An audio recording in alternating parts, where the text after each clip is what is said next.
love you, Linda. Love you. The courthouse the other day in the hallway, you're singing "Oh Happy Day."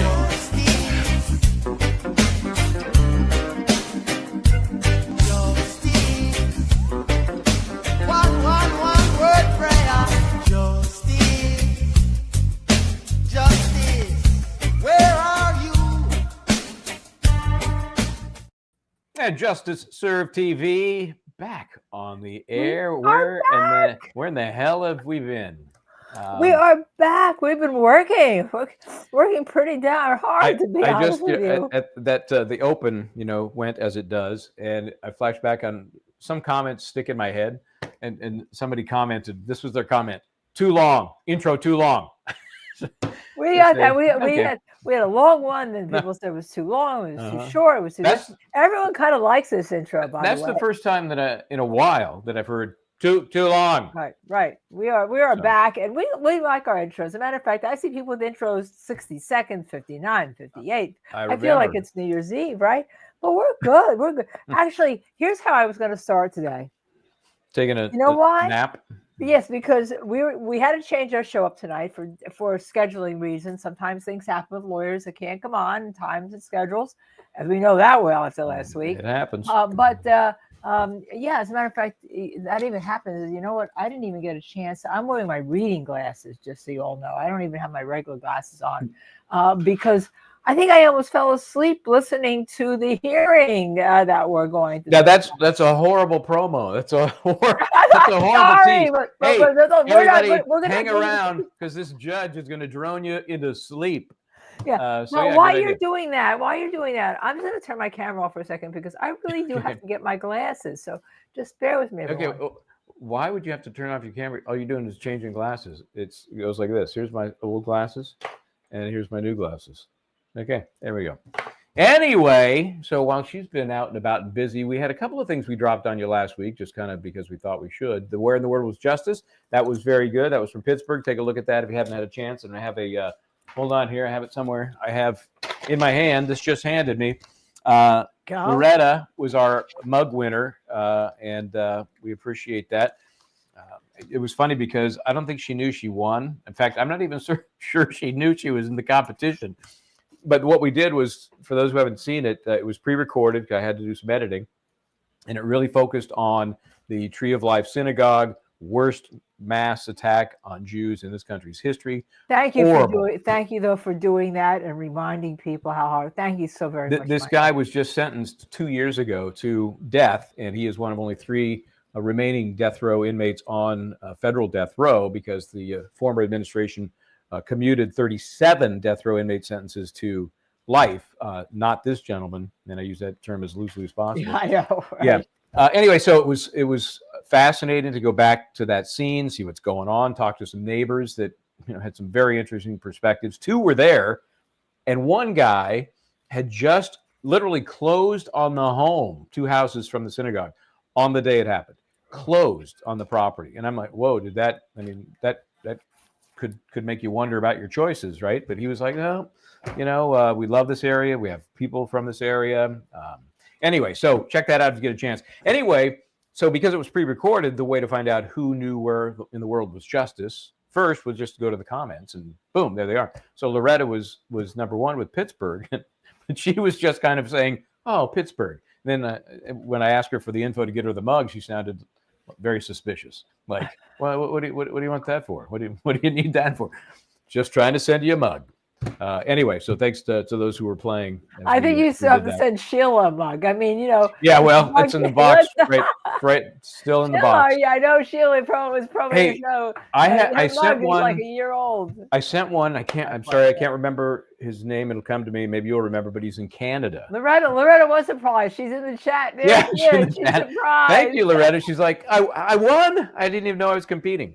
The one to Canada was almost as tricky as Ireland. What the hell's going on with the shipping of these these very expensive mugs? I don't understand that. And then the other thing we did last week that we squeezed in. These are not, by the way, these are not the mugs that you can go buy in the store. These are mugs that we have. No, it's this one here that has this on it right here. So this is a special mug that we have made. I think we're about to transition. We have the green and I think we have some that are in black. Otherwise, the same logo and writing. Then the other thing we did last week while we were off doing other things was not just Fridelson, which was very interesting. That was Wendy 1. This week we'll have Wendy 2 as we get ready for Donna Adelson. Wendy 2. She's wearing the same dress. And I was, hey, it worked once. Maybe she'll be wearing that when she's arrested. So this Doug Weinstein trial, the Nicholas Casotas trial, which is underway in Liberty County, Georgia, and being done quite nicely by Kat Nod Williams. I've been watching and chiming in and using her stuff. She's great. So the end of the day came on Friday, and I'm floating in the pool, and the court day ended at 3, and so I just sent Doug a note. Hey, school's out early. Have a great weekend. Love to catch up on. I think unless you're self-sequestered is how I described it.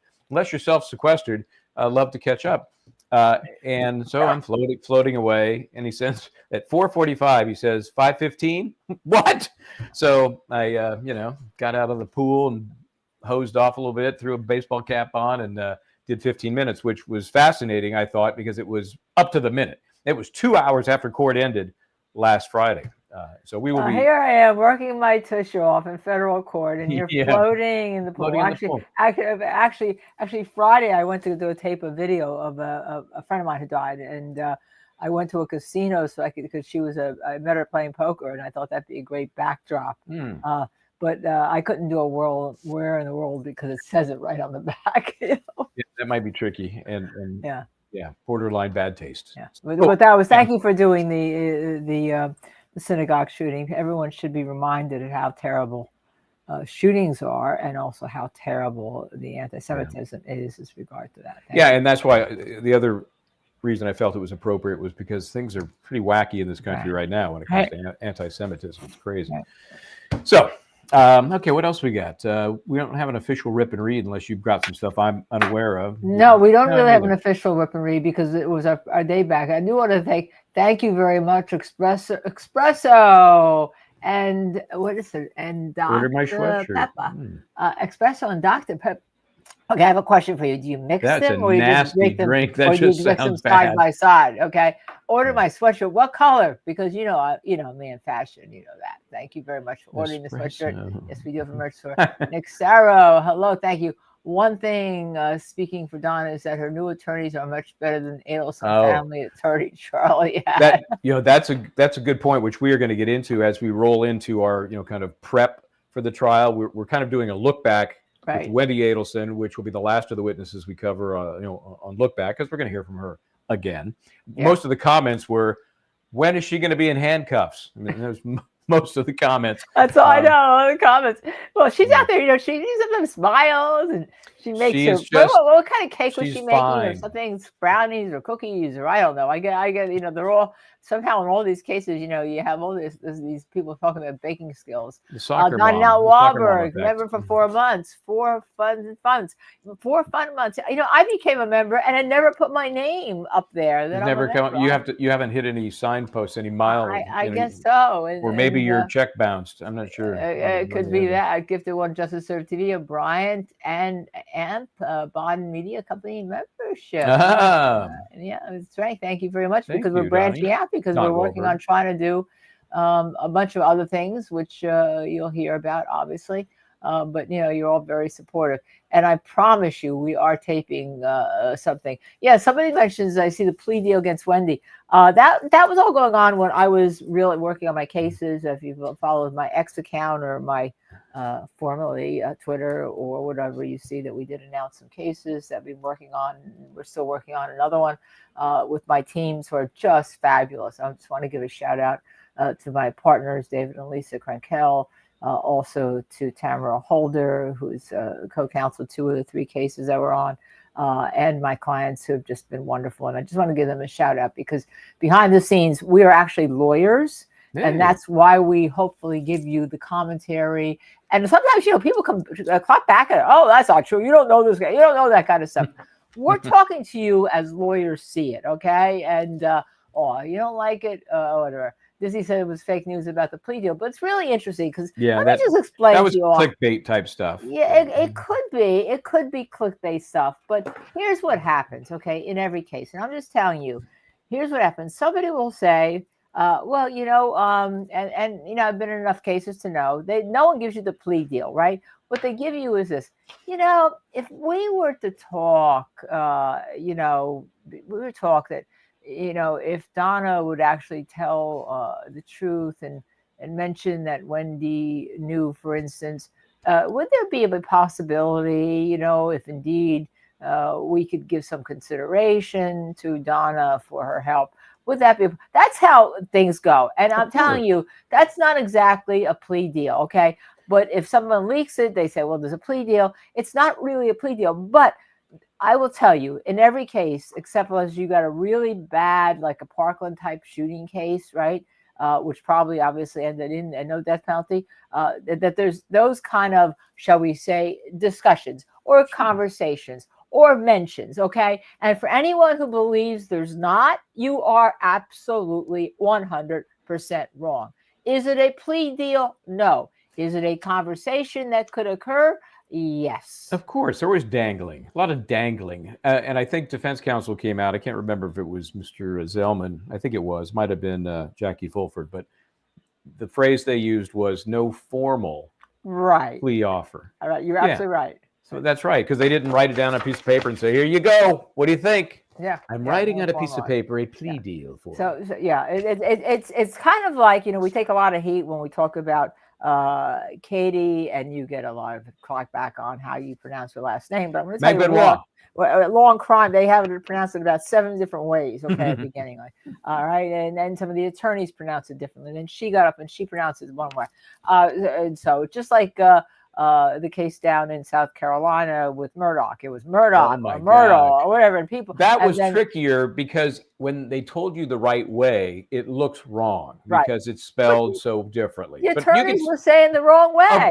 Even his attorneys. Right. Jim Harpootlian was saying Murdaugh, and it's Murdoch. Yeah. Yes. So for instance, you get a lot of clapback on that. Oh, you're wrong. She never worked. She got a check from the Adelson Institute. My gosh. And she even testified, because we went through her testimony, that she did work at Charlie Adelson's I just thought it was funny. People fixated on such an odd little thing. Yeah, they get fixated. So what you may see and what comes out, no formal deal, that doesn't mean there's not a dangle. That doesn't mean there's not a conversation. That doesn't mean there's not something that goes on. Okay. Of course. It'd be crazy if there was not.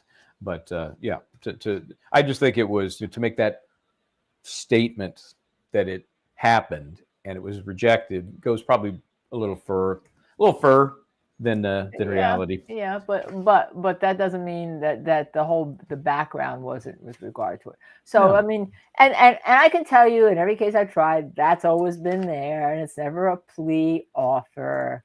It's just a little conversation. And that is private, and the prosecutor will say, we didn't talk about this, and I really have no authority to tell you to talk about this. But what if we were to go back to our office? They don't even say, what if we would go back to our office, and what if we were, and so these things happen, okay? They happen. Oy. Yeah, so nothing new to report.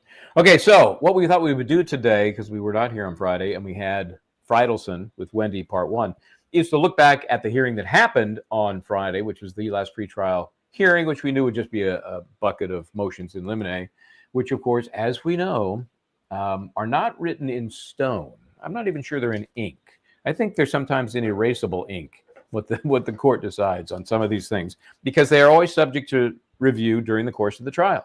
Sometimes the court will say, when ruling, well, if I should learn blah, blah, blah during the trial, then that may affect this ruling. Sometimes they don't just tell you, but that's the fact. That's the way it is. So we have a few of these. Helps us kind of get into the minds of the players as well, including the judge, Stephen Everett, who I think, what was the word you used? Drone? Did you use the word drone? It was like a drone. And Stephen before Everett? you do that, though, I do have to show this. This was a very nice donation to us from Debbie J. So sorry about the passing of your friend, Lovey. Thank you very much. The reason I interrupt that is because lifetime on this world can be really short. And this was, and sometimes we always say, right, it's the good people that go. She lost her husband last September. He wasn't expected to go, and then she died. Yeah, she was my friend. She was wonderful. Her name was Jane Stanton Hitchcock.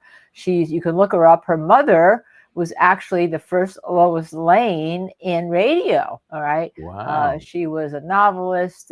She was a playwright.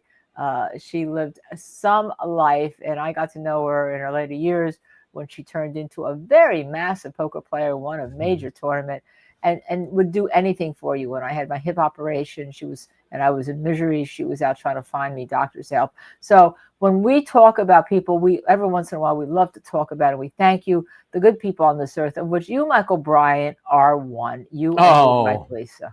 Okay? I can't. So I just segue into that. Thank you very much. I interrupted. Right back at you there. Yes. We've survived now. How long doing this? A year-ish, and look at that. We're still doing it. Thank you. Okay.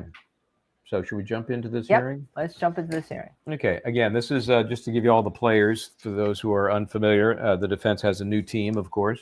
But the prosecution, Georgia Kappelman and Sarah Duggan, or is it Dugan? Do we know? She doesn't do as much. Obviously, Georgia's front and center. Judge Stephen Wright, same judge as the last time. Joshua Zellman and Jackie Fulford. That is the new defense team. So if you remember Daniel Rashbaum, he was the guy in Charlie's unsuccessful attempts to. He was mentioned. He was mentioned in the hearing. Yeah, he was mentioned. His name came up just once. And I said, "Oh, we're going to miss him." Yeah. And yes, the new people have. The reason I had to go get my glasses, right? And actually, even glasses came up in this hearing, right? Yeah, a lot of things did. A lot, even the furniture arrangement came up in the hearing. Right. Yeah. So let's jump into it, Okay, and we'll start. And I guess I'm so far behind on doing it. Sorry about that, everybody. But we missed you, and you know how we are. It was just it was odd to have the routine totally disrupted for the entire week. So we're back for better or worse. Okay, here we go. Here's the judge.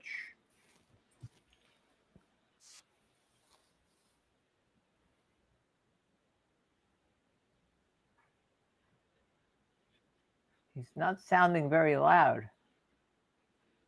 You're not. I'm hearing it pretty loud, just garbled. I don't hear anything. I hear absolutely nothing. So how about you all? Hold on then. Hold on, please. No sound. You're not getting anything?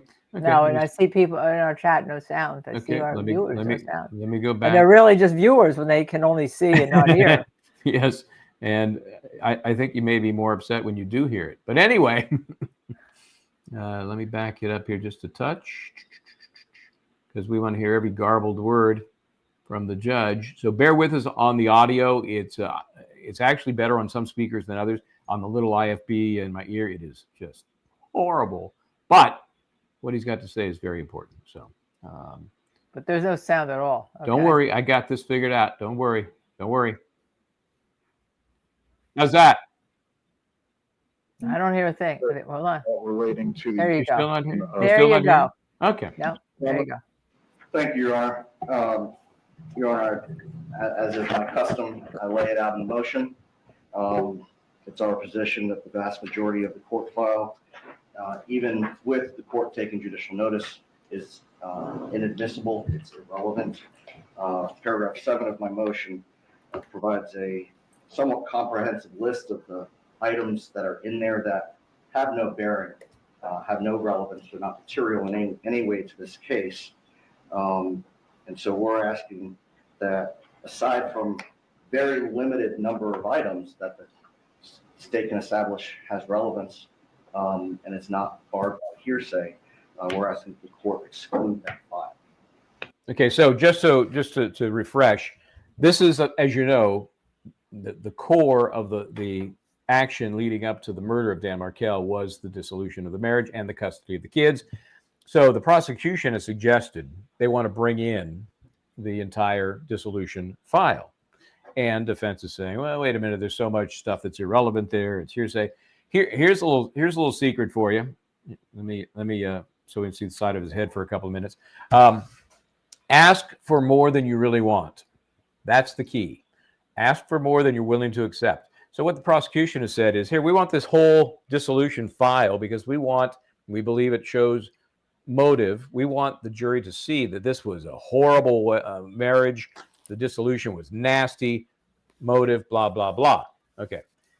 Prosecution knows they're not getting that whole file in there. It's not a chance in hell. But there's going to be bits and pieces they certainly can get in there. Ask for more than you are willing to accept, and that's what she's done. So I think we'll see as we go through this that the court understands that and is, I'm not going to say that they are siding with one versus the other, but I do believe that they understand the nature of what is important here and what is not. Hold on, let me get that on there. Seeking to admit as a part of its case in chief. The entirety. I want it all. As to the items that deal with, as identified in paragraph 7 of the motion, what exactly would be the relevance first, and what is your argument as to hearsay? The relevance, Judge, it goes to the motive, the level of intensity of this litigation, the volume of the paperwork suggests that it was very litigious and went on for some time.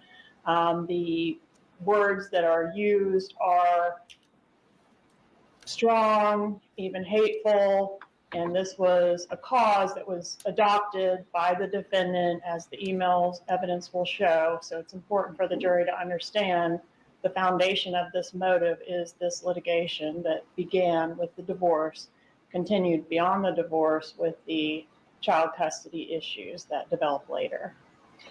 All right. So in part, the volume of what occurred over the divorce proceedings, you want the jury to recognize this goes to motive in some way. Yes, Your Honor. In reference to hearsay, the items are not being offered for the truth of the matter asserted. There obviously was a litigious divorce, but it's being offered to show the effect on Ms. Adelson. These items were shared with her. The evidence intends to show she was very involved in the pleadings. She was sent the pleadings and offered detailed responses for how Mrs. Wendy Adelson should respond to the pleadings. So it's very bound up in the state's theory of the motive for the case. All right.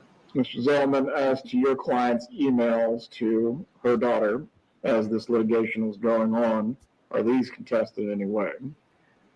With respect to the initial dissolution proceeding, no. However, in reviewing the emails, the post-dissolution matters that were filed by Mr. Michel, there's no evidence in those emails that those pleadings were shared with Mrs. Adelson. And so certainly, if the state's theory is that it goes to the motive, and that's the way of getting around hearsay, they have to establish that the pleadings were sent to her. My review of the emails show that did not happen. So they can't go to show my client's motive if she didn't receive that.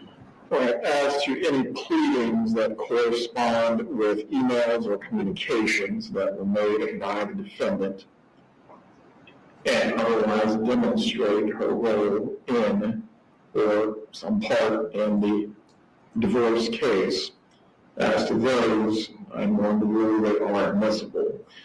The pleadings themselves, if they're being offered not for the truth of the matter asserted, but to otherwise demonstrate motive or intent, those are admissible. However, Ms. Kappelman, as to the bulk of the file itself, I do believe the defense is raising a clear point on this.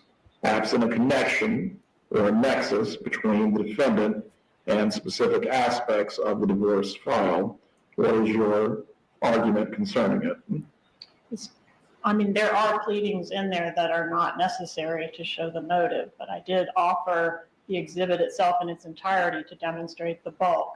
If Your Honor is not inclined to allow those pieces of paper that cannot be directly connected to the defendant, may I be permitted to show the exhibit as a demonstrative to the witness to verify that that is the entirety of the divorce file? It is permitted as a demonstrative. You may also ask questions that generally deal with the amount of filings and also the volume of the case, but ultimately as to responses for production or mediator notices, I'm inclined to agree with the defense as to that point.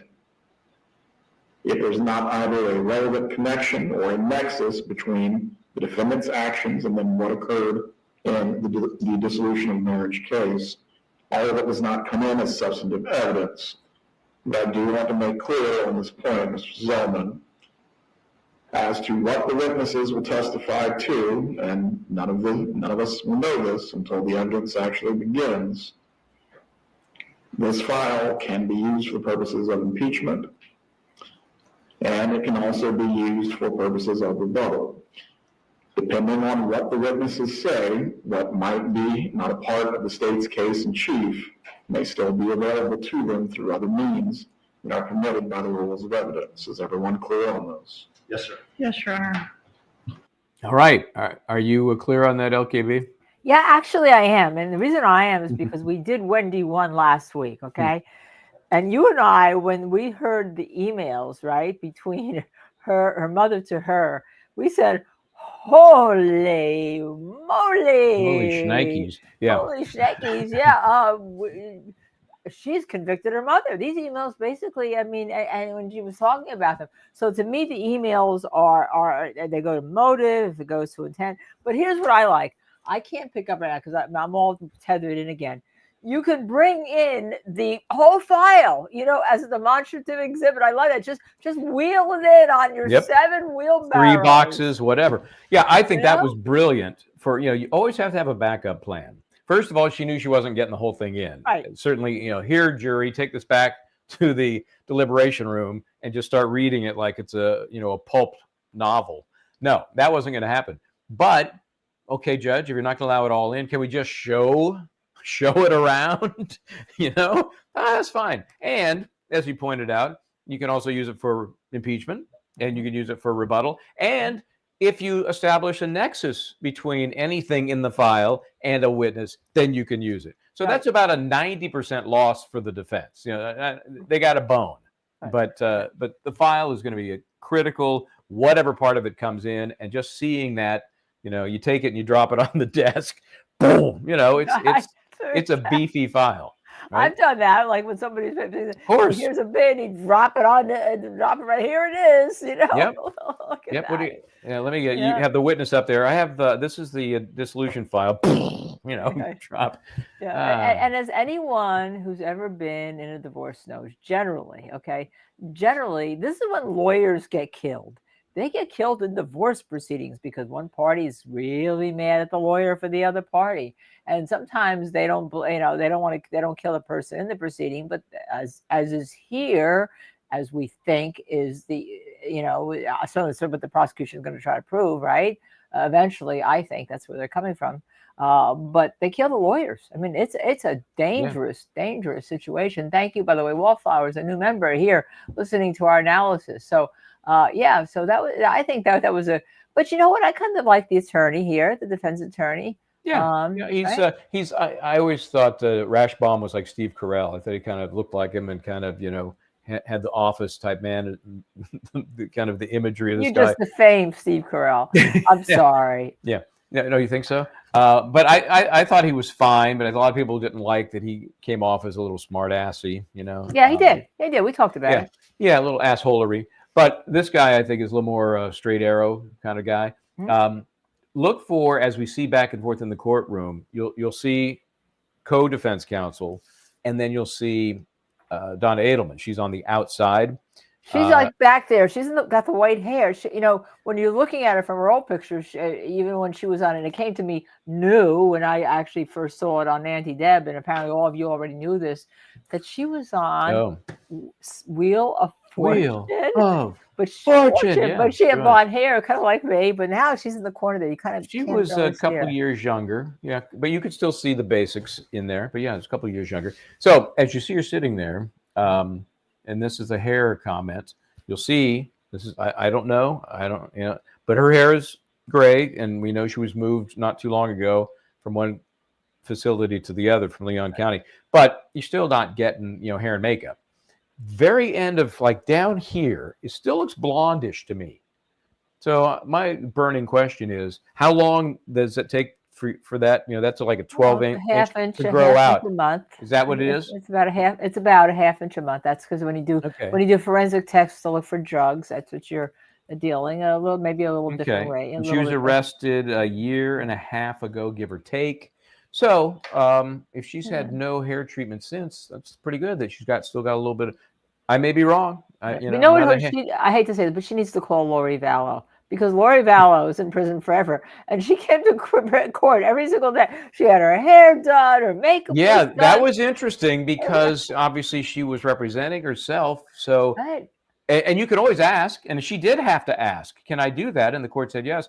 I don't know if Judge Everett would allow her to go to some beautification or. Well, you have to dye. You can buy you can in jails. You can in jails buy the hair dye at the commissary, and you can use it. I mean, there are prisoners who do that. Okay, that's good to know. And then Jackie Fulford, who sits between lead counsel and Donna Adelson, has a striking kind of resemblance in a way. Typical man. I'm sorry, but I have to interrupt you just to show this comment. This was so great. Hold on, where'd it go? It went. Okay, Uh-oh. Brooklyn, who has one of our mugs. Gonna buy a vowel. Guilty. I think you're buying the G, right? Yeah. There's some. You are all so clever. There's some very interesting Wheel of Fortune clips out there that are circulating where people are so stupid that virtually the whole thing is written and they still can't get it. It's 3 or 4 lines and one letter might be missing, and it's amazing. I'm sure it's the pressure. I was almost on a game show, but I didn't make the final cut. You ever remember a show called Crosswits? No. Crosswits? It was a crossword puzzle game with celebrity, partner, and then civilian types. And I got to like the second level of the process, and I was bounced at that point. I did not make air. I did not make the final show. So that was was on a show once. That was my game show experience. Where people have to decide, figure out who you are. I forget the name of it, and it's it's not online, but you can go see it. There's a broadcast place that has all these shows.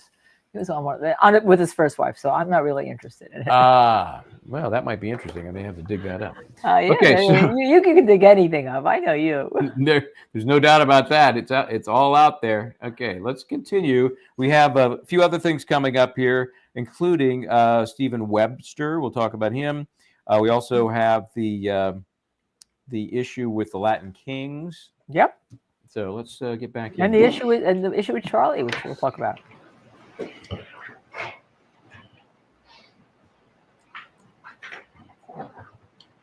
All right, let's move on to the motion of limine concerning the testimony of Sarah Youssef. Mr. Zellman. Again, Your Honor, we stand on the motion. Ms. I like that. Response. I would just ask Your Honor to reserve on her. The state has no intention of calling her, so I don't think, unless that changes, that there's any reason to address her testimony at this time. Well, then I assume you are going to leave Ms. Youssef available as a rebuttal witness if necessary. Yes. If a witness is not going to be called, that essentially moots the issue. On that point, Mr. Zellman, the state is not committing to calling this witness. If they do call them at that time, I will issue a ruling concerning your motion in limine. Yes, sir. As to any purpose of rebuttal, ultimately what comes out as a part of the defense case, Ms. Youssef still is able to testify in that capacity. Moving on. I do like when defense counsel says we have nothing to add. We submitted on our paper. Right, the next Love motion that. in limine concerning the testimony of Stephen Webster. You may ask who Stephen Webster is. That's a good question. He is Dan Markel's divorce attorney. Interestingly, you know who else he was representing? Who? And I'm not sure when it happened, but he also was representing Jeffrey Lacasse. Oh, that's That really interesting? interesting. That's That's the really guy who, interesting. yeah, that's the guy. Tubi Tubi has says been I'm not heard I'm not from. liking that conflict of interest. Yeah, it sounds like a conflict. Yeah, so Lacasse was the Wendy Adelson boyfriend after the divorce. Right. So that's a weird connection, isn't it? That is a weird connection, and we did his testimony in one of our Fridelsons, and hopefully after he testifies in this trial, we can get him on the air. Yeah, he's very popular. People liked him. He was terrific. I thought he was fabulous. And I think one of us mentioned that he kind of looked like Dan Markel in certain basic ways, and people agreed and said, yeah, in fact, when he was younger, he really did. So That has not already been made through the plea. so anyway, should Webster be in or not? Ms. Kaplan, in response. Judge, I agree with some of the defendant's motions. I don't think Mr. Webster can offer opinions. For example, his testimony, of course, will be governed by the same rules of evidence that every other witness is governed by, but he does offer some relevant points. So I think I should be permitted to, I don't know, these motions kind of blow my mind because it's like we want to pre-litigate every statement, including potentially objectionable statements that can be addressed during the trial by a proper timely objection. So I would ask that it be handled in that way. All right, concerning the testimony of Mr. Webster in his capacity of representing the deceased certainly can testify factually as to what his involvement was with the divorce case. And also, he may testify concerning the nature of the proceedings as to any opinions that go beyond that. Ultimately, I think that's where we are going to have to get into what is being asked and what would be the response that ultimately the defense would find objectionable. But generally, as to any opinion that Mr. Webster cannot give without a proper foundation, I think it's settled as a matter of evidence that no witness gets to generally opine on matters in which they are not qualified to testify to. Is any other ruling being sought concerning Mr. Webster beyond that by the defense? Well, yes, Your Honor. In prior trials and in deposition, Mr. Webster testified about statements made to him by Mr. Markel. Those are hearsay. There's not an exception. Those statements weren't shared with anyone else, certainly not my client. Those were statements that were made during the meeting in May of 2014 that Mr. Webster.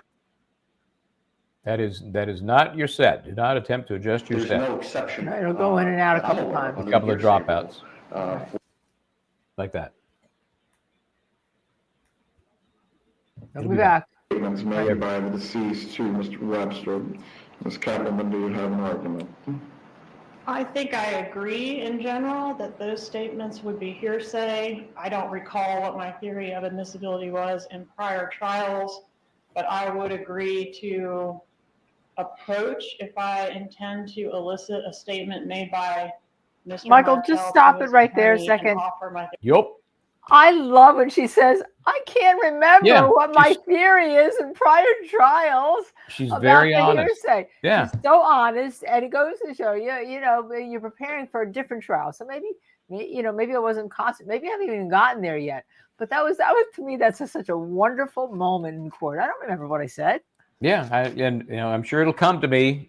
She's also watering down the importance of the evidence for her case. Right. If I decide to, and it'll come to me, then I'll articulate the position I have on that. But right now, I can't think of it, Judge. It's good. It's nice. And people have to remember, this is a different case coming up against Donna Adelson. There are certain overlaps, certain issues, no doubt about it. That the theory of the case, the facts supporting the theory of the case are totally different. So, it's not like she can do this on autopilot. She's got to gear up. So, what are your thoughts on the pantsuit? On the what? Pantsuit, the purple pantsuit. I love that color. How did you read my mind that I was thinking about fashion? I love that's. Are you ever not thinking about fashion? Look at the orchid behind me. Look at the color of that orchid. It goes perfectly. Am I ever not thinking about fashion? When I'm playing poker, Oh, okay. I'm trying Well, to get even this. then, then I'm thinking about my cards. Well, but no, but shopping is my sport.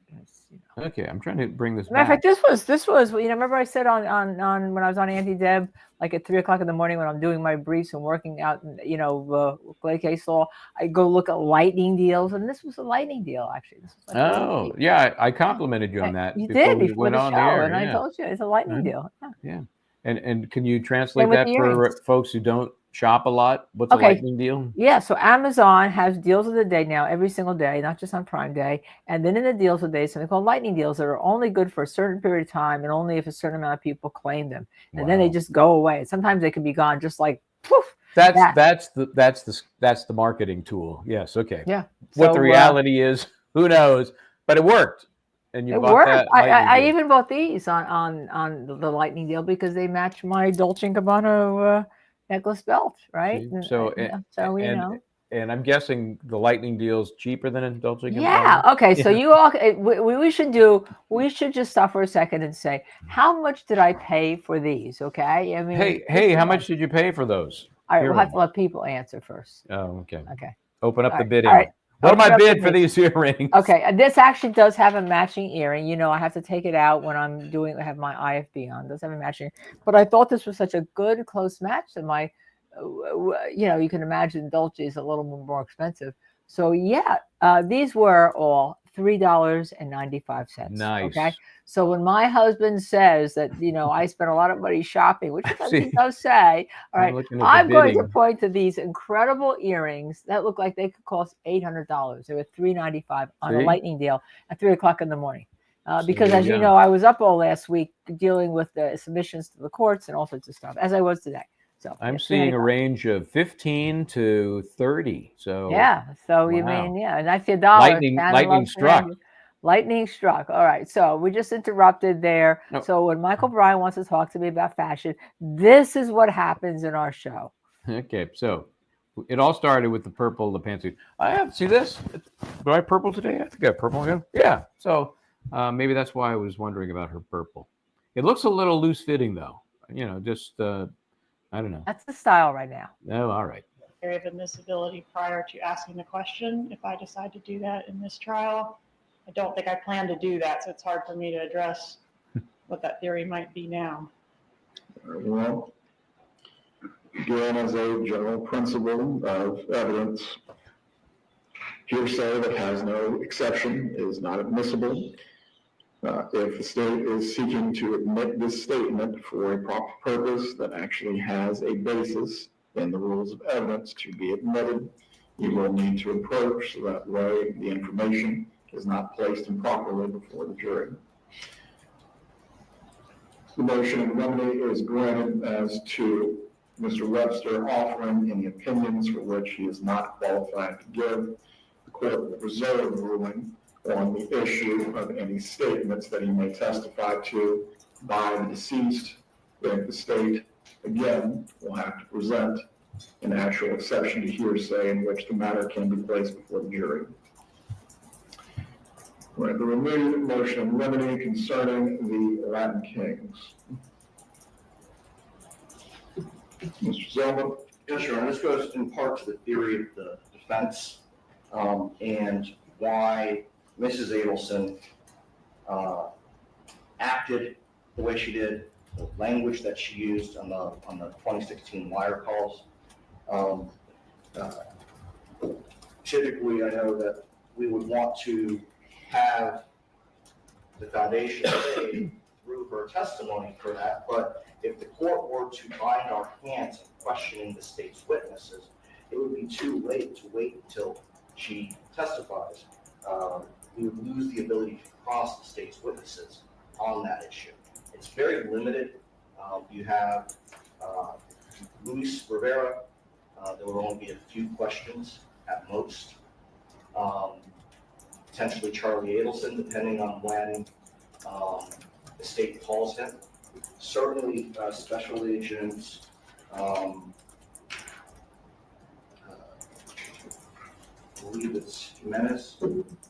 Now, in the last trial, he outright testified that he was, I guess, at least pretending or trying to influence your client as a member of the Latin Kings gang? Yes, sir. All right. To that end, Ms. Kappelman, what is your argument? Same as my argument has always been on this issue, Judge, which is that Rivera was a gang member. That's why he was recruited to do this. I think that's relevant. But the fact that he was a leader of a specific gang, I think is just bad character evidence. It doesn't lend anything additional, more prejudicial than probative, and I would ask to exclude those details. Similar to what we had in the last trial, as to this painting the character of Mr. Rivera specifically in a negative light, the court's ruling will remain the same. As to the witnesses, though, Mr. Jimenez or other witnesses that may present this topic unsolicited on their directs, once the horse is out of the barn, it's out of the barn. As far as any cross-examination of Mr. Rivera specifically, the defense may cross-examine Mr. Rivera as to his role as a gang member and why he was recruited into this matter to specifically serve a purpose as it relates to the conspiracy of the killing of Dan Martell. Now, with regard to undercover or the former undercover agent, Ms. Kappelman, this is where I believe the analysis begins to diverge on this topic. He specifically approached the defendant as a Latin King member, correct? No, sir. My recollection is, I know that was his testimony, but I would instruct him not to say Latin King in the future. However, he didn't say anything to Ms. Adelson about being a Latin King. I guess that was his version of acting like a gang member. I don't know how well he did. Ms. Adelson didn't seem to think he did very well, but that was the intention. He did not represent himself to her verbally as a Latin King gang member. He was not wearing any clothing or other signifiers that he was a member of a specific gang. I think the idea was just, you're an associate of this killer who is a gang member. In response on that topic, Mr. Zellman. Just looking at his previous testimony. My role, I'll quote from page 1067 of the trial transcript of Mr. Charlie Adelson's case. Starting at line 20, question, can you explain what that operation was? Answer, my role in that operation, I was portraying a Latin King gang member and I was instructed to conduct the bomb. Continuing on 1068, question is, all right, when you say you were posing as a Latin King gang member, did you announce yourself as a Latin King gang member the person you approached? I did not. Okay. So that's the role. That was my role. You're a character. That is correct. That is his testimony. And I believe that once, especially with the call that my client made to the undercover on May 6th of 2014, when he became verbally aggressive towards my client, that factors into his role as a Latin King gang member. And I know in the previous year and last year, Your Honor questioned whether there was a difference between a Latin King gang member and simply a gang member. The answer is absolutely. In Miami, in South Florida, there is absolutely a difference between a gang member and a Latin King gang member. Even with that being said, this ultimately goes to your client's state of mind, who is going to establish how she knows the difference between, forgive the pun, the garden variety gang member and a specific gang member. I think between her testimony and anticipated testimony of Charlie Adelson. Well, as to the questioning of the former undercover officer or special agent Jimenez, I will permit the defense to question the former special agent as to whether he is portraying a member of a specific gang as a part of his operation. Depending on what the answer is, we will revisit the issue of whether the name Latin Kings needs to be specifically uttered as to either Mrs. Adelson or Charlie Adelson testifying concerning her state of mind and knowledge of the Latin Kings. As it goes to state of mind, the defense may certainly inquire as to that during the defense case in chief. As to Luis Rivera, the court's ruling will remain the same as to his leadership role or specific affiliation. The fact that he is a gang member may be inquired into, and the fact that he has had, or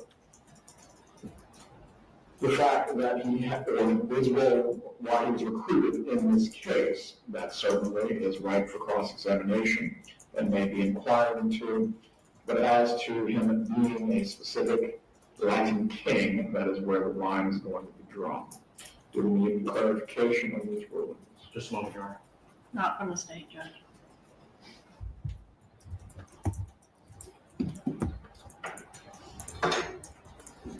See, is that blonde hair, that little wisp at the bottom? Yeah, it's a little at the bottom.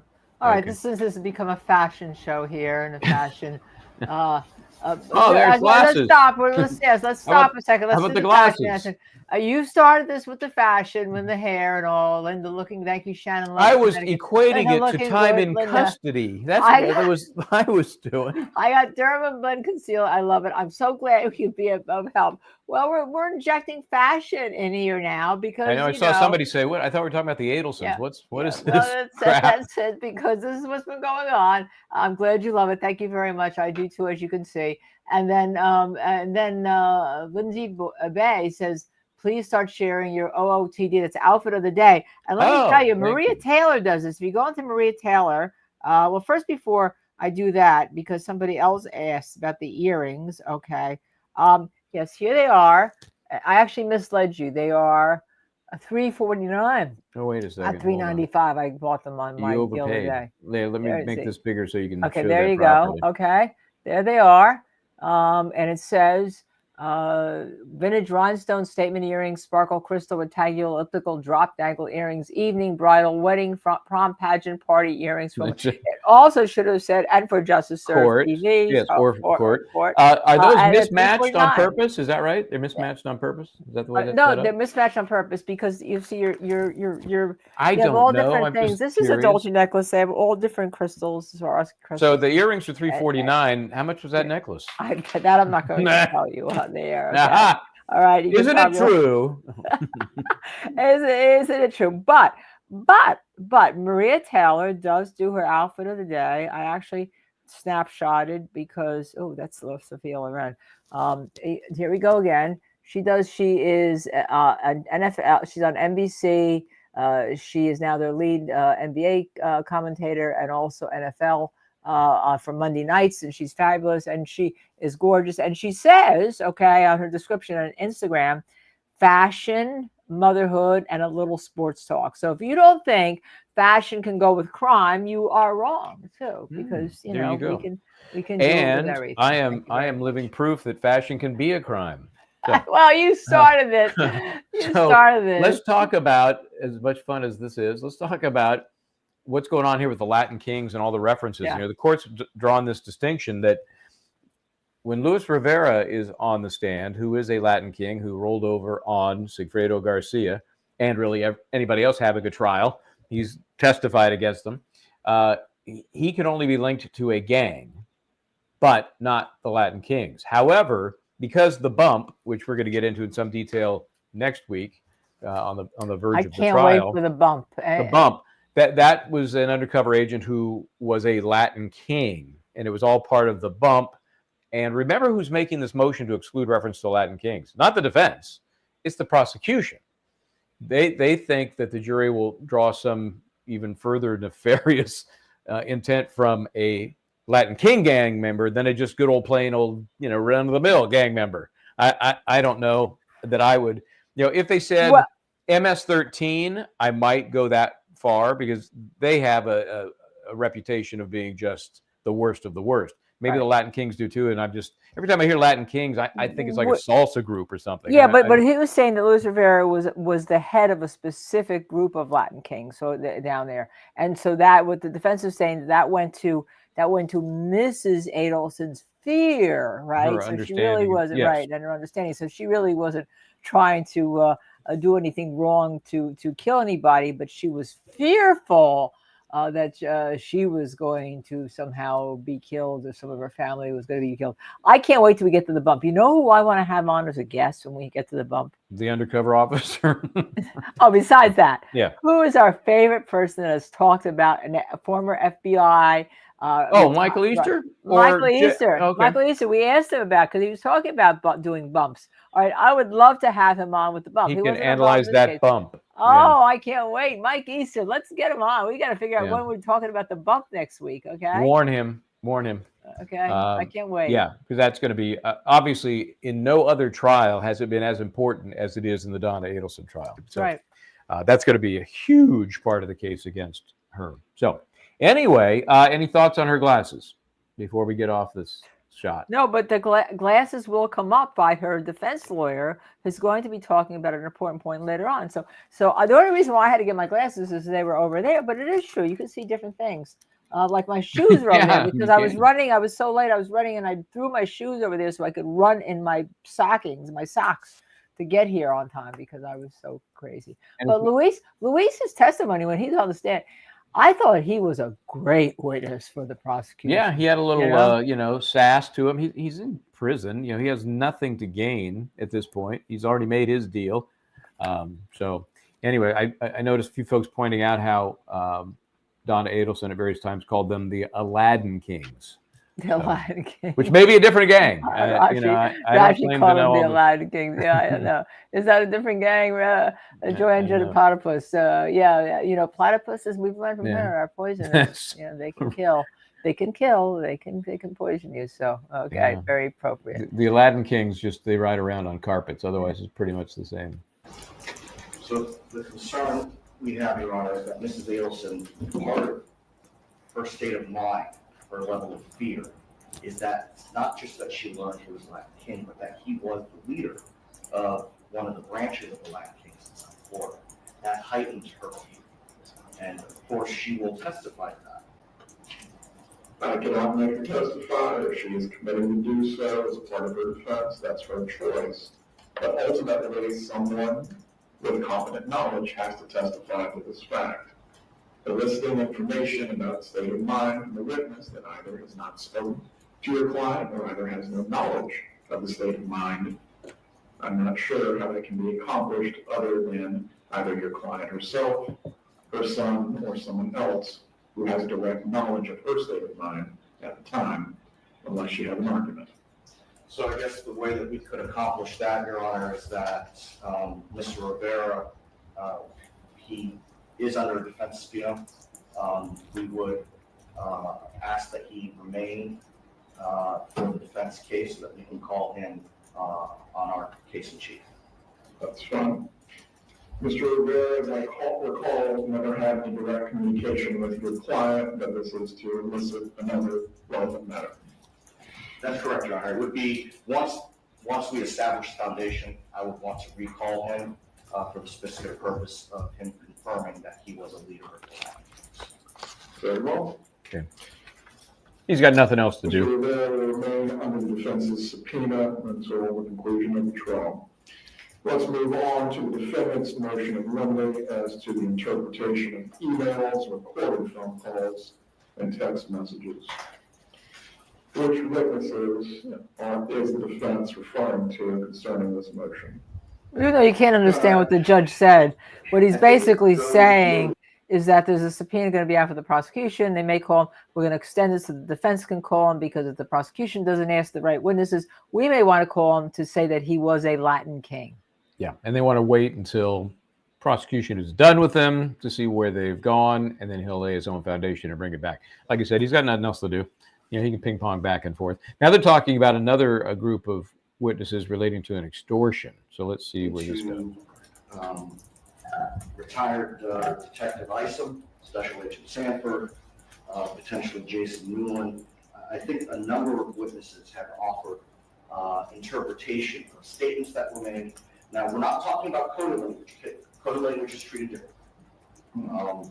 What we're talking about is the emails, the recorded phone calls, and text messages, other than coded language.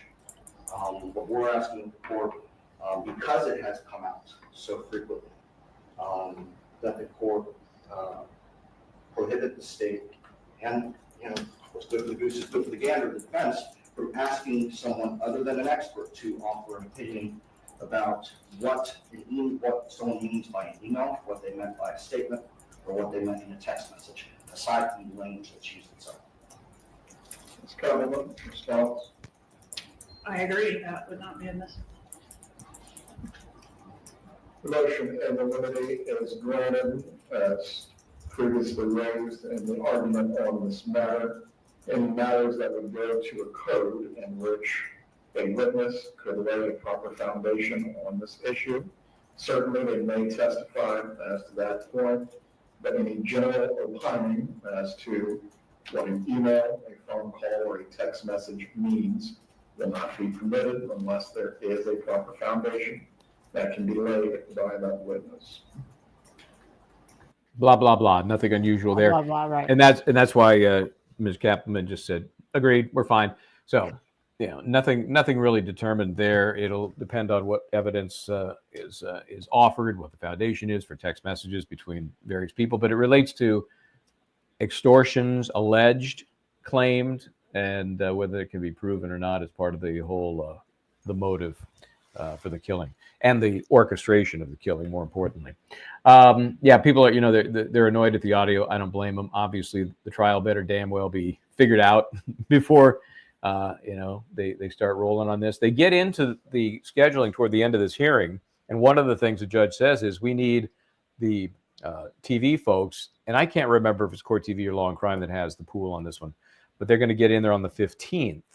The 19th is jury selection. Obviously, they're not showing much jury selection, but once that process begins, there's no time for the TV folks to get in there. So they're going to get in there on the 15th, make sure they got it figured out and have it better than this. Because I thought at first the mic was just too loud for the judge. It was just distorting, over-modulating. I really don't know. It's horrible. His mic is the worst, actually. It is. The others aren't too bad. And they're standing far away from the mics. The issue of the mics are also going to be an issue. We'll get in at the end. And I've had this issue. Where the things are picked up that probably shouldn't be. Yeah, right? We can talk because we may even cut it off because that's the last issue they talk about. I've had apparently the older mics, they only, you didn't have to hold them down. You could press the button, that was it, and blah, blah, blah. These mics, you have to continually hold down. Right. To make them so that they're not picking up your conversations. And that's ridiculous. And that can't be the situation. Yeah, so in case we don't get to that, because that's at the very end, and we may not make it that far. The default position is on. And so you can't even click it off. You have to, as you said, LKB, you have to keep your hand the default should be off. Right. And you click it on when you're going to speak to the court. Now, we saw in YSL how that was constantly abused and ignored, totally forgotten, right? And you would hear both of the judges, Judge, what's his name again? I've forgotten. Granville. Yeah.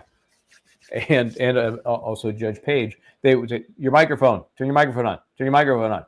So it has its own negatives, but I think on balance, I'd rather have, if I'm counsel or the litigant, I'd much rather have it off, and my mistake is not turning it back on, because you don't know what the hell's going to get out there. And then the size of the text on the screen. Counsel for defense, I've had that. Jackie Fulford said, "Look, I'm older. I need font size like this big." I know.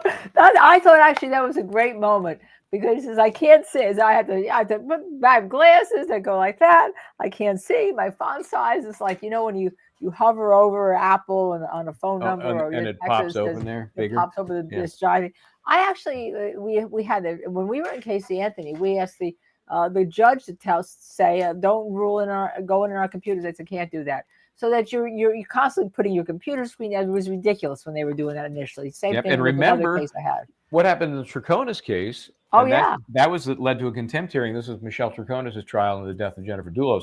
And they had on her screen that the the Michel Tricona's screen, some of the custody orders or guardian ad litem notes, and they were big enough that somebody on the Jennifer Dulo side of the court could see them. Right. And they turned her in, led to a contempt Contempt. charge, Right. which was just recently dropped. You know, she was Finally. convicted in the conspiracy to commit murder. So, you know, at that point, a contempt charge is a pimple on your ass. Who cares? That's one way of explaining it, I guess. But we but had it they even, at and least got rid of it. Hernandez, some reporter did a thing because I had the actual screensaver because I was very aware of making sure that nothing that would be seen on my computer, having been through so many high-profile trials. But my screensaver was one of the standard Apple, like, you know, I don't know what it was, the Yosemite like or they have whatever. some bubbles sometimes. Or This was was it a picture? beautiful Oh, it was a picture. It was a beautiful I got you. picture. So I revert. I take off and I put my actual stuff that I normally keep on my screen. I put it in a hold file, and I put the Apple screensaver and just this on.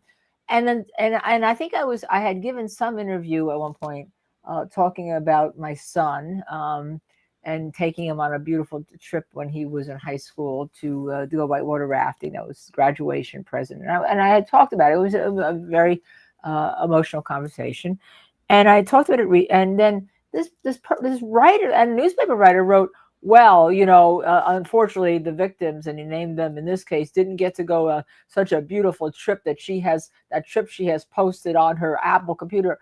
It was a screen from Apple. It had nothing to do with the trip that I had taken like 17 years before. You know, Some but people that's are how just looking crazy. for stuff. But but they look at everything, and that's my point. Is they look at everything, and it really shouldn't be that way. The defense should be able to talk to their client and look at their computer and share the screen without people going, you know, right in on it. You know, It'll be interesting to see what happens because I think they've asked if there could be like a 90-degree table so Right. that the screens kind of face the wall. I've seen folks in the chat suggest, well, get a privacy screen. Well, those are great because they limit peripheral vision, but not but 90, like right in front of the screen, obviously you got to be able to see. right. And somebody right behind you is going to see. Right. So that would help, but it's not going to cure the problem. So I'm curious to see if they actually get the T-bone type tables so that this Fulford with their bad vision can have giant text and nobody else is going to see it. Notice that we're both wearing glasses. Okay. Oh yeah, So not having perfect vision, you know. Of course, I'm clinging to the 150s though. At my advanced age, I'm clinging to the 150s. I know even my wife, who's younger than I am, she's like, I'm at 2.25. You're crazy. I think those make your eyes worse. Those make your eyes lazy because they don't have to work so hard. Yep. I'm making my eyes work. You know Every what? day they're Every working. day. No, they can get worse, but you know what you can see on that? You can see the like, subscribe, share, notify button. Please, while we're having these kind of like remote conversations, please go hit that subscribe, like, share, notify button. So do you want to do some more of this? Should we do a Yeah, little there's more? one. Yeah, I want to do this. Yeah, you know why? Because they mentioned Charlie Adelson and the travel, and I think these are the two most important decisions being made. Okay. And well, we heard the judge in passing talking about one of the subjects, you know, that might come up, and he talked about it in the context of Donna Adelson testifying and Charlie testifying. So there's been plenty to confirm that those things are happening. I know people are saying, how could Charlie testify? He's got an appeal. Don't you worry. Don't worry about it. That's Don't worry. what I had. That's the question. Ah.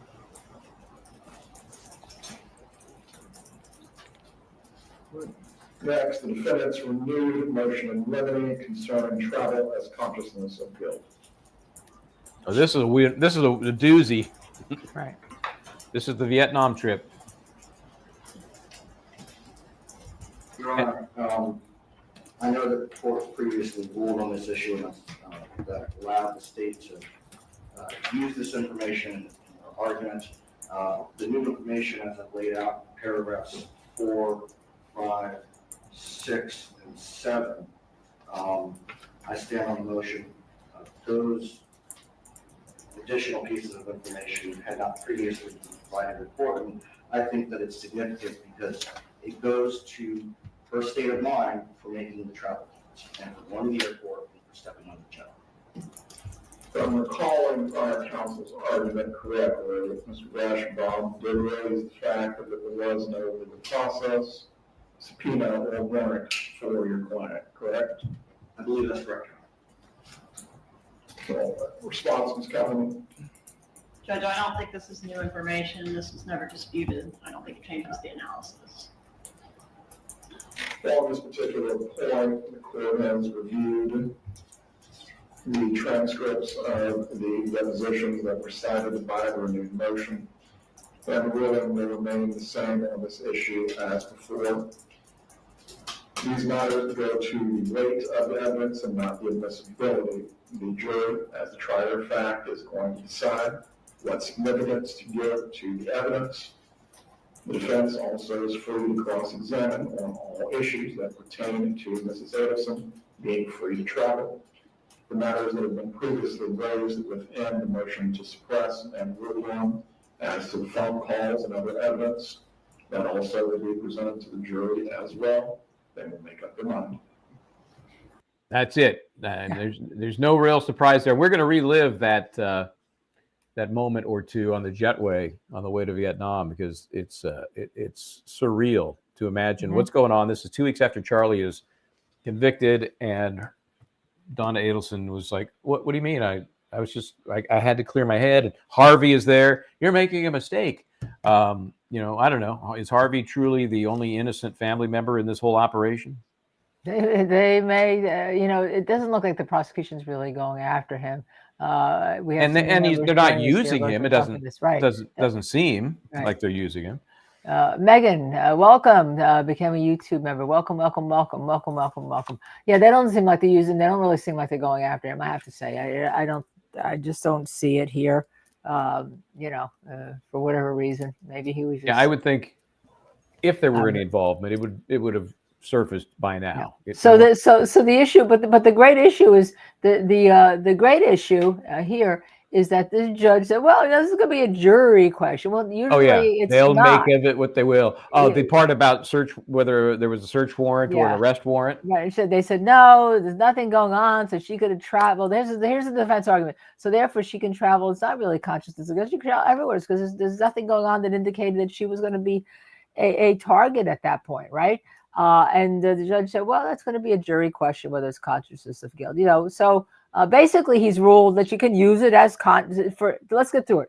He has ruled that you can use it as consciousness of guilt. That's the ruling, basically. Yep. And the jury will decide whether what they want. Was she just stressed out and needed a break, or was she trying to avoid any sort of prosecution? So I thought that was an interesting thing. And then the next thing, I thought Charlie Adelson's discussion came before that. In my notes, it came before, but I guess not.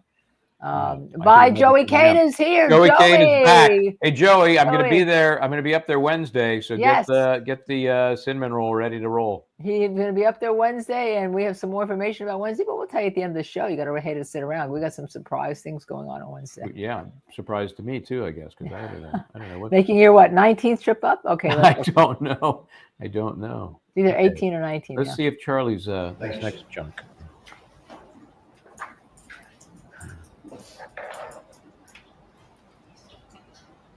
Well, I believe that covers the defense motions. And Ms. Callahan, you stated that the state did not have an additional motion of remedies that not have been previously ruled on. That's correct, Your Honor. Judge, there's one additional one also filed on July 21st concerning the opinion testimony of Jason Miller and Patrick Sanford. Yes. Go ahead with that motion. Sorry, Your Honor. I'll stand on the motion. Ms. Callahan, a response? Judge, the defense elicited personal opinions of these witnesses at deposition about the lawyers and their ethics and how they think they might have been involved in the new investigation, and now seeks to suppress those opinions, which are clearly inadmissible. I don't understand it. I don't know why we're doing it. I would never elicit such a thing. Well, Ms. Callahan, even though it might be inquired into at deposition, ultimately, if there's a basis to exclude it pre-trial, that's why it's being raised now. Of course, there is no reason to elicit it at deposition, and it could never be admissible in a trial. So we're just wasting paper and time, these motions. No objection. The state is conceding the issue. The motion is granted as to any opinions that would be offered by the investigative Newman or Special Agent Sanford. Again, there must be a proper foundation for them to offer an opinion on a subject. If they don't have the ability to do so, it cannot be presented as a part of the case in chief. I don't know whatever he's saying. I have to tell you, I can't understand a word he's saying. All I know, it had to do with a couple of peripheral witnesses and what the defense thought might be solicited. And Kappelman said, I don't, we're wasting paper here. I would never be asking those questions, never looking for that information anyway. No objection. So, yeah, it'd be nice to have heard a little more about who it was or what it was, but I guess ultimately it's inconsequential anyway. So we missed, somehow I missed the Charlie because they talked about What was your Charlie specific note on Charlie? Charlie Adelson testifying. All right, I'm with first of all, the question is, the prosecution is supposed to call Charlie Adelson, not the defense, okay? So I do have a question. He can assert his Fifth Amendment right, even though he testified in his previous trial, because he does have an appeal. So you can assert your Fifth Amendment right once you've testified. That it doesn't go away. And so if they're calling him, what they could call him for, and his lawyer will say, well, he's going to assert his Fifth Amendment right, he won't testify, then he becomes unavailable pursuant to the statute, and you can Use his testimony. You can use his testimony by having it read into the record. So that's really the issue. Now the defense can call him, and then he can waive his Fifth Amendment right and say my mother was not involved in anything. So this is we have shall we say, a chess game going on here. Oh yeah, and I was looking because I couldn't remember what the key issues were in the Charlie Adelson appeal, and of course this quick research doesn't mean I've got everything. Yeah, he probably hasn't filed this brief. But they're basically alleging the change of venue was improperly denied. Yeah, but that's not going to be when he files his brief. It'll be when he files his appeal. It'll be more than that. But so that's why the prosecution can call him. And right, he could waive his Fifth Amendment privilege and answer questions, but then he submits himself to possibly any type of perjury. Unless he was going to testify inconsistent with his first testimony, then what's the matter? Then the defense it's coming in. The defense can call him, and then he can say, no, that's my mother wasn't involved. You just didn't agree with it. So this is really a cat and mouse game. But what we're forgetting here? The word that wasn't really mentioned here? There was one word that wasn't mentioned this whole time we've been doing this. Wendy. Who? Oh, Wendy. We've mentioned her, Wendy, because what this trial is all about, this trial is about Wendy. It's not about Donna, in my opinion. Well, she is the key. There's no doubt about it.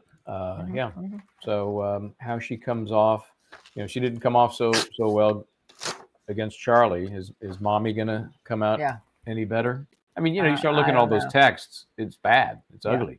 Charlie's always his cousin. Charlie testified in his trial that he was blackmailed by the killers because Katie talked too much. She had the stupidest defense. That was so stupid.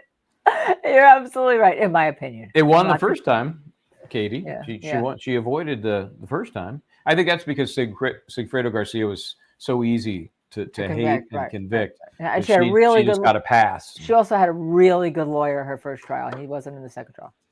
Yeah, who was that? Do you remember the name? I don't remember his name, but it was really good.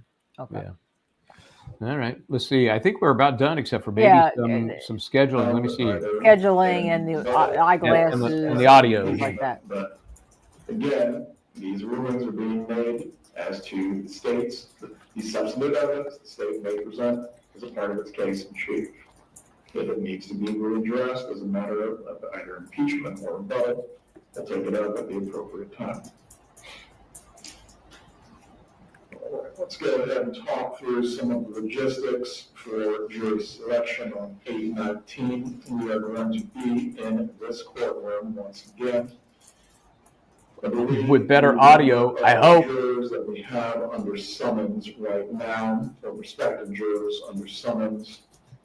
I believe it's okay. We can listen to him do this underwater, or we can synthesize what's happening. Yeah, let's synthesize, because the last few things, tell them what's happening with scheduling, and then they went to the tables and the eyeglasses. So this was important to me because trying to figure out when to go visit lovely Tallahassee to find out, okay, well, how's this going to play out? So here's the plan. 19th, which is a Tuesday, jury selection begins a week from tomorrow. They are going to have a pre-selection process, questionnaires. Right? And the parties will look at them, go over them. No questions at that point. they're going to they have a pool of 300. They'll do it 50 in the morning, 50 in the afternoon, 50 in the morning, 50 in the afternoon. And from that chunk, they will come up with about 100, which they consider pre-qualified. Those folks will be based on trial publicity. That's going to be like, you Yeah, have an well, opinion, we- trial publicity. I wish we could get the questionnaire. Maybe we can, but I'm sure the questionnaire is going to talk about that, about their social media habits, what they've heard, what they haven't, blah blah blah. We know any high-profile trial. This one times 4, because now we're going into the 4th trial. It makes it 4 times as likely people have a clue what this case is about. Which is why there's always been a motion for change of venue, and I think the motion has gotten stronger each case because publicity has grown. But anyway, denied, and that's why we're still in Tallahassee. So, well, because you can't grant that until you generally. Sometimes you can, but the new thing is that if you can get the jurors right, and they say they can be fair, you stay where you are. Yeah, if you go through your 300 pool and you can't get 12 plus alts, then maybe there is some validity to the motion. Right. So they're going to bring those 100 or 110 pre-qualified. Those folks will be questioned. The judge thinks it's going to take through the end of the week, 22nd, 19, 20, 21, 22. Think about it. Based on Ms. Kappelman's recollection, the last trial, most recent trial, took 2 days to get a jury. So she's saying, Judge, if we get a jury at the end of Wednesday, why aren't we rolling into this on Thursday? So he's left that possibility open. He just doesn't think it's going to happen. Maybe for the reasons we mentioned. Another trial, more publicity, tougher to get the jury. Who knows? Here's something that surprised me. I think they had 6 alts last time. This time he says we're going to have 2 unless somebody wants 3. And defense said, yeah, we'll take 3. And so they have 3, half as many as last time. I find that optimistic at best. So, except for the fact they didn't need to use them, if I recall. So everyone wants to be on the jury. Everyone. Yeah. So look at Karen Reed, right? So they got to get 15 bodies, and maybe they will, maybe they won't by the Wednesday or Thursday. Openings, my best guess, will be Friday the 25th at the very earliest. That's what I think. Perhaps the following Monday, 22nd is Friday. 25th is Monday. So I'm going down Monday. The defense wants it on the 25th. They don't want to. They're hoping for the 20th. They want the week. Yeah, and Kappelman said, look, the only thing I care about is I don't want to seat the jury and then immediately roll into openings. And that makes perfect sense. You got to change your whole mindset from jury selection to openings. And it's, what's the point, right? So the prosecution estimated 5 to 7 days. She settled on 6. And the defense, I believe, was 3 to 5. So, plodding along. And of course, I know the defense is saying including Donna Adelson in that estimate. They've said that she's going to testify. So they're including her, and she's a day or maybe more. So that would take you through Labor Day week. Labor Day holiday is Monday the 1st. Court is dark that day, of course. And the defense will probably finish out that week. Jury could have the case by the 5th. That's kind of rough sample. Have a verdict about 3 hours. Well, talking about a Friday verdict. Yeah, it's going to be a Friday verdict on steroids if they get it on Friday. So we'll be down there from Monday the 25th through Thursday. So we'll get 4 days of activity and visit with the folks down there. And we say we will be down there. Michael Bryant is actually going, as you know. Yeah, it's the royal we. He's a travel consultant. I will be here. I think we're going to stream the trial. I think we decided, right? We're going to. Yeah, I think we should. Here. So let all of you hear, so that when we come on at 6, and he'll come on. Michael Bryant will be doing trial updates when this breaks. Also. Yeah, we'll do if there's anything of substance during a morning break. Yeah, maybe I'll pop on, but certainly at lunch. And if you can get out of the hot tub, maybe you'll join on occasion. We'll see how that goes. Or at a federal court, whatever. Either one. Either one. And then at 6 o'clock at night, we'll do our nighttime show for all of you to watch. So that's the plan to cover the Adelson trial. Of course, the 2 people that we really want to cover are Wendy. Well, and you may be there. There's a good chance I'll be there for Wendy.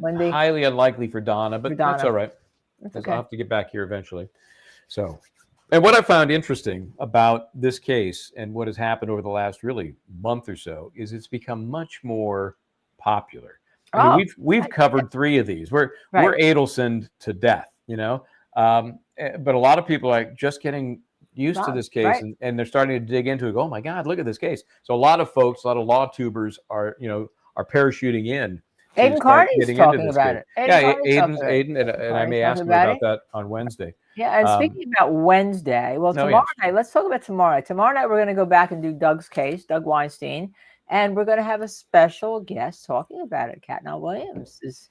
Yeah, has she said yes yet? Yes, she did say yes. She did. Okay, good. Because I don't like to get ahead of ourselves. I know sometimes we do. You missed it, so we're going to do Doug's case, the dismemberment case. Knows this case, and I'm telling you, folks, right now, if you're jonesing for a case, you should be watching this case. I don't care if you hate Doug's client or not.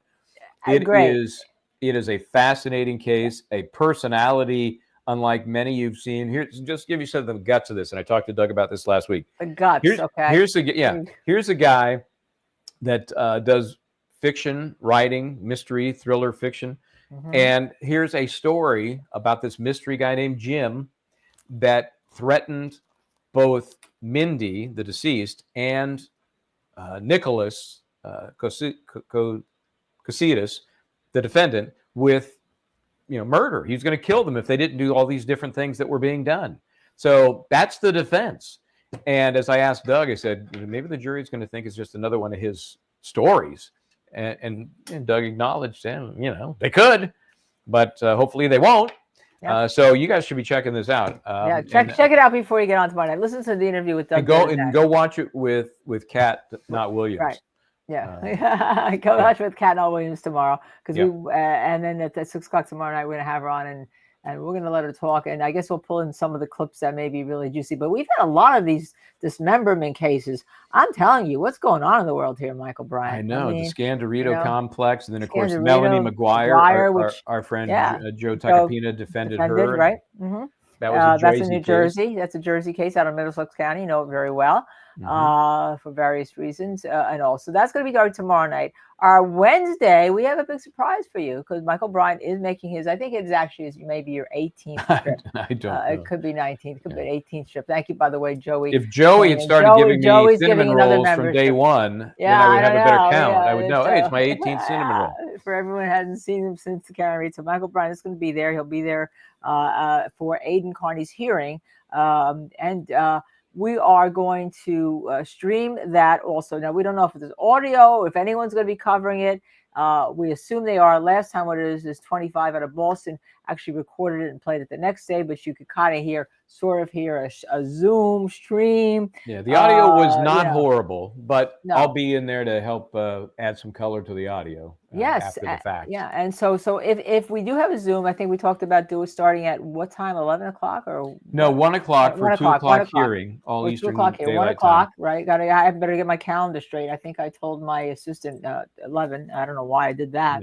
Probably because I was writing furiously as I was talking to you. 1 o'clock we'll be streaming. You'll be in court, and Auntie Deb is also going to be there. Auntie Jimmy's taking on this case too. Yep. So we'll bump into him. We'll have him on at 6. And then at 6 o'clock, he's going to be our guest. Jimmy, Auntie Deb is coming on 6 o'clock at night. Has he confirmed? Yes. Matter of fact, yes. Okay. Yes, as a matter of fact, they sent Jimmy. We've become like this since we were with no makeup. You guys are tight. Yes. There's nothing like sharing a raw face with somebody. And all. So I texted him at 3:41 today, and I said you were going to be up, and I'm going to anchor the show at 6 in Dedham. Michael will be there. Would you want to join us? And I immediately got a response. Of course I would. I said, we can't wait because he says he doesn't this is only going to be his second case. Reed was his first criminal case. It's only be his second foray. And he's finding all these things, and he hasn't really seen, like we've seen, all these short trials. These are amazing trials. And of course, Wendy. Yes, you have to get half of your hair in front of your shoulder, the other half behind, and she hasn't done the hair flip yet, but I can feel it. Yeah. All right, here we go. Diane Hale says, Michael, that's not the correct way you pronounce Katie's last name. Once again, it's Magbenois. I don't care what you say. I've checked with my uncle. No, wait, my brother-in-law in the Philippines. I checked. So anyhow, so those are shows. And Thursday we're working on something. So as you know, and then Friday we will have Wendy Part 2. Adelson Part 2 will be our last, I guess it's going to be our last Fridelson, right? This week, yeah. And then next week will be a Fridelson, but it'll be more looking into the stuff that will be important for Donna's case, not just the witnesses, but the bump, the apprehension, some of those very key bits of evidence that are going to come in against her. All right, and so the question is, is Donna really the kingpin? Is Donna really the brain, the mastermind? Is she the mastermind? Is she the one that came up with it? Remember, Wendy has use immunity, which means nothing that she says in any of these trials can be used against her if the state wants to prosecute her. But she is a co-conspirator, I believe, under this indictment. Yeah, she's walking a fine line. Unidentified co-conspirator. How many can there be? Because there've been so many trials. It'll be interesting after this one is done and plays out as most people expect. Not certain, of course, but Donna's probably going to be convicted. That'd be my best guess. Do they then wrap it up? We're done? Is there some unwritten deal with Wendy that, if she... Or can the prosecution prove their case against her if they think she has a case? We're going to have to see, because they've certainly been going up the ladder using her. We'll have to see if she wears the same outfit. She wore the same dress, I believe, in the first two trials, in two of the trials. And the makeup too. The makeup is very Jen McCabe-like. Jen McCabe from Trial 1 Karen Reed to Trial 2 Karen Reed had a makeover, and it's a very soft kind of look, very non-threatening. Not highlighted cheekbones. And the other thing is, the kids are almost grown now, and we're talking 11 years after this homicide. Yeah, I think this murder. 13 and 14, 15. They're teenagers still. They're not adults. Yeah, but still, I mean, this is, no matter what happens, and I always say, and people rag on me, well, the children are always the victims. Of course. And let's face it, that's true in any divorce. Now, this is a steroid situation here where divorced, dad murdered. Right. And Wendy's a lawyer. Remember, all of you, she's a lawyer. She's a lawyer, yeah. Mm-hmm. It's hard to sometimes when you hear her testify, it's hard to believe she is an attorney, but she is. And she is, and practicing also. So that's our plan for the week. We are back. It could be derailed next week if I get called back to federal court. But Michael Bryant is here, and next week he'll have a co-host if that happens. We'll see. We'll see how it works out. I'm sure it'll be fine. But good to be back. Good to see you. Good to and see you, but I'm you gotta glad you survived the wars. Yeah, but here I am again to say, please, before you go, because we have all of you watching, please hit that subscribe button, please, to our channel, or like, or share, and notify. It gets us into the algorithm, and we'll get into the Adelson algorithm. We're in the Reed algorithm, no doubt about that. But please, we need you. We need you. We can't do this without you. And Joey, Michael's going to be up there for his sugar. Your cinnamon roll. Guess. Yeah. Your cinnamon roll. I don't know who's going to take care of you when you go down to Florida. Maybe Sarah Boone can. Oh yeah, I know. She wasn't. You're going to try to talk to her, right? I would love to have the time to just drive down there. It's a bit of a drive, but we're still reaching out to her. Sarah Boone, of course, in the suitcase murder case. She didn't like something we said once, gave her a chance to come on and talk about it, and so far she tweeted about it. She tweeted about it. She's okay. Put it on X. All right. So thank you all for joining us. I hope you have a great night, and I think it's time for us to go. We've been on for an hour and a half. All right. Until next time, I'm Michael Bryant. Try to do the right thing. I'm Linda Kenney Baden. See you tomorrow.